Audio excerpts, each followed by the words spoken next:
Welcome back. For those of us who love getting those aha moments, really understanding something deeply without wading through dense texts, Mm. that's what we're aiming for today. We're going deep into a really specific, fascinating collection of erotic stories. Specifically, lesbian BDSM erotica. Exactly. We're looking at Say Please, which is an anthology edited by Sinclair Sexsmith. Yeah, and it's quite something. It collects these diverse stories that um, really explore themes like domestic discipline, power dynamics. Gender play, too, Oh, right? yes, gender play, trust, desire, all within the context of lesbian relationships. Yeah. It's not just surface level stuff. Not at all. And our goal here is to sort of unpack the key themes, pull out some really memorable examples from a few of the stories. Right, to give a more nuanced feel for it. Yeah, a clearer picture. And you get a whole range of perspectives in there. Stories looking at dominance, submission. And the emotions involved. Exactly. The emotional landscape is surprisingly complex, intricate even. It's not simple. Definitely not. So Yeah. settle in. We're going to blend the big ideas with some of those specific details that make the stories stick. Sounds good. Okay, where should we start? Maybe with that theme you mentioned, domestic discipline. It pops up quite a bit. Yeah, that's a great place to start. The editor even flags it, and you see variations in stories like gentleman caller, spoiled, housewife, counting love. And what does that typically look like in this context? Domestic discipline.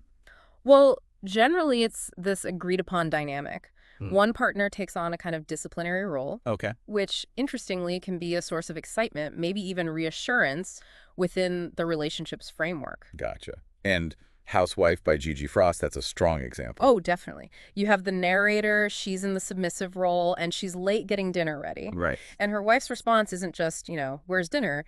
It escalates. Through physical discipline. Yes.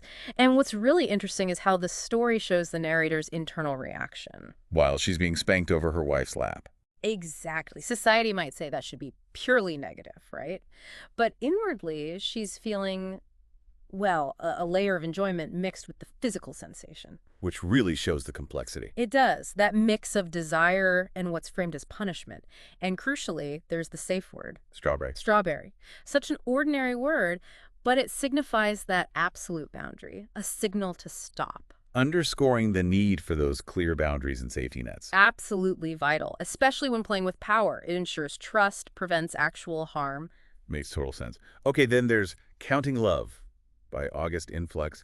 Different angle on control here. Very different, yeah. More subtle, maybe.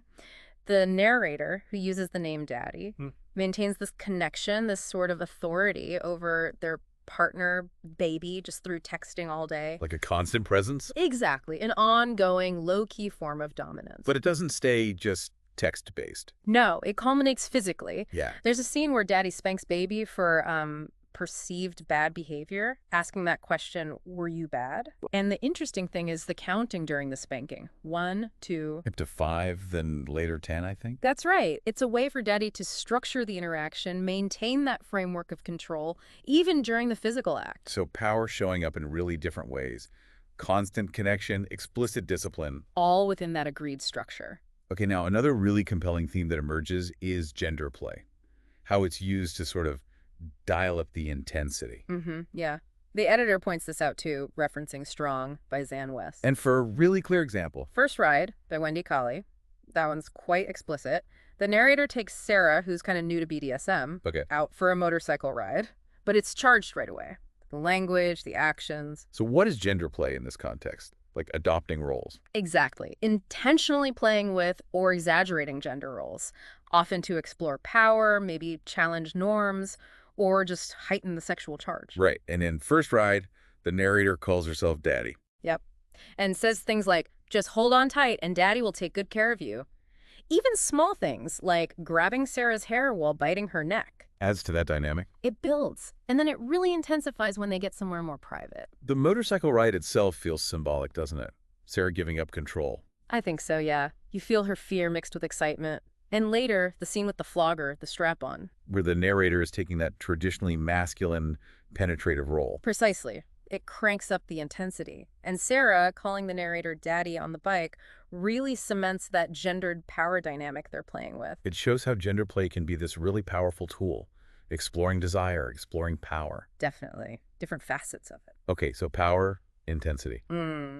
This leads us straight to something absolutely foundational in BDSM, which is trust. Oh, absolutely central. The editor stresses it, and First Ride is, again, a really powerful example. It's the bedrock, isn't it? Completely. In First Ride, Sarah feels safe enough to actually tell her partner about her fantasies. Things she hadn't shared before. Right. Wanting to be chained up, flogged, the strap-on sex, things she hadn't felt comfortable expressing to previous partners. That vulnerability takes enormous trust. And the partner's response is key. So important. She doesn't just jump on it, she emphasizes building the trust first. Says something like, she'd be happy to explore those things. When you feel that level of trust with me. Exactly. Which is incredibly responsible. Insightful. It shows how vulnerability and control kind of build trust together. Maybe like any deep emotional bond, really. I think that's right. And the fact Sarah even mentions her fear about the motorcycle feeling out of control, the potential danger, it just reinforces that trust theme. She's consciously handing over control. Physically, sexually. Which requires that deep faith in her partner's judgment and care. Which brings us directly to consent, boundaries, communication, which are often complex in these stories. Incredibly complex. It's never simple. And the stories show this nuance really well. Like, Thank You, Sir by D-Lo Keith. Right. What happens there? The narrator lays down very clear rules for Jake right at the start. No bullshit. Don't speak unless spoken to. And the big one, call me sir. Setting expectations immediately. Exactly. Clear boundaries from the word go. But Jake resists at first. Yeah, there's a bit of defiance, testing the waters. But she does ultimately submit. And then you have scenes like her being blindfolded, kneeling at the fuck desk. Demonstrating that agreed-upon power dynamic through actions and rules. But what's really significant is Jake's verbal consent later on. Even within that structure. Yes. Even in intense moments, like being hogtied, she explicitly says, "Sir, I want you to." Wow. So active participation, expressed desire, even with NDs. Crucial. Consent remains active. Okay, another take on consent and boundaries is in My Best Friend's Girl by Elizabeth Thorne. Yeah, interesting scenario there. Brandy surprises her lover, Chloe, for her birthday. Involves frosting, undressing, some light discipline. And Chloe's reaction. Again, some initial playfulness, maybe testing Brandy's resolve. But she submits, calls Brandy Mistress Lynn. Okay. And there's that interesting bit with clothespins on Brandy, a temporary shift, and then a very specific boundary around orgasm. Permission for Brandy, but not Chloe. Exactly. It just shows how detailed and specifically negotiated consent and boundaries can be in these dynamics. Okay, shifting focus slightly. Some stories explore the difference between public and private BDSM exhibitionism. Yeah, right. The editor mentions this, and A Public Spectacle by D.L. King dives right in. Tell me about that one. It's a vivid scene. Janice is disrobing under a spotlight in front of an audience. Transforming from her everyday self. Yeah, from plain Jane into this object of desire under everyone's gaze. The audience adds a whole other layer. And then she's fastened to a spanking horse. In front of everyone. Floggers, canes are used. It ramps up the narrator's sense of power and the audience's anticipation. Taking something usually private, making it public? And the narrator actually notes feeling more powerful, hearing the audience breathe, feeling their restlessness as they wait for the play. So the voyeurism, the exhibitionism, becomes part of the encounter itself. Exactly. Context shapes the experience. Now, it feels really important to stress that these aren't just about the physical acts. There's a lot of emotional depth, right? Vulnerability. Oh, absolutely critical. First Time Since by Zan West is a powerful example. How's that? The narrator's longing for her partner. They've been apart for weeks. It's just palpable in the writing. You'd feel it. Yeah. And this pent-up desire leads to this really sudden, almost abrupt physical encounter. The scene against the window? Her partner's fingers slipping inside her. It's such a stark contrast to the weeks of longing, maybe a gentler reunion you'd expect. It speaks to that raw, immediate need, breaking the tension. Exactly. Then there's My Little Girl by Anna Watson.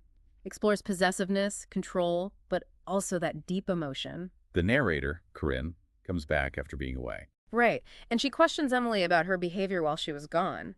Leads to Emily being tied to the headboard with stockings. And again, it's more than just the physical restraint. So much more. An emotional power play. Emily feels pain and pleasure mixed together, and then Corinne uses the strap-on, commands Emily. It points to a really intense intimacy and vulnerability within that dominance. It does. And significantly, how does the story end? They're cuddling. expressing love. Right. Underscoring that emotional connection after the intensity, it persists. These stories also seem to dig into identity, personal desire. Definitely. It's often about self-discovery, understanding yourself and your partner more deeply, not just scratching an itch. Gentleman Caller by Saucity Chiricuzio has an interesting angle on this. Yes. The narrator finds her partner especially attractive in business drag. Why? Because, she says, it makes her partner's gender feel queer and her own mind feel perverse. So a specific presentation unlocks a specific desire. Exactly. And the power exchange that follows, seen from the submissive's viewpoint, focusing on the dominant's perceived deviance, it shows how these acts link deeply to identity, to what makes someone tick psychologically. And The Spankin' Booth by Dusty Horn. Slightly different take again. A bit, yeah. The narrator is running a kinky fundraiser, and it touches on the psychology of why people enjoy giving up control, even paying for it. That idea that relinquishing control can be satisfying. Yeah, a perverse sense of losing control, that's actually pleasurable for some. The encounter with Beth establishing ma'am as the address. Shows that desire for structure, the pleasure in submitting within it. Precisely. Okay, one last element. It's not always explicit, but you feel the need for aftercare, right? That emotional support afterwards. It's often implied, sometimes shown, like in Mean to Me by August in Flux. After an unplanned choking scene, the narrator feels conflicted. Let me get reassurance. Yes, eventually. And like we said with my little girl, that final scene of cuddling, saying, I love you. It powerfully shows that need for reconnection, Yeah. care, even within these dynamics. It's crucial. So, wrapping this up, Yeah. we've covered a lot. Power dynamics, gender play, the absolute need for trust, Consent, boundaries, public versus private. the emotional depth, the exploration of identity and desire. Say Please really offers this rich, nuanced look into lesbian BDSM erotica. It goes way beyond stereotypes. Absolutely. It explores the relationships, the emotions, the individual psychologies. Yeah. And look, if your curiosity is sparked, if you want to explore these themes more, the full anthology is definitely worth checking out. Many more stories, more perspectives. For sure. And maybe a final thought to leave people with. Yeah. Thinking about this exploration of power, desire, intimacy in these fictional stories. Yeah. What might that reveal about, broader human experiences? About connection, vulnerability, and all kinds of relationships? That's a great question. Definitely something to mull over.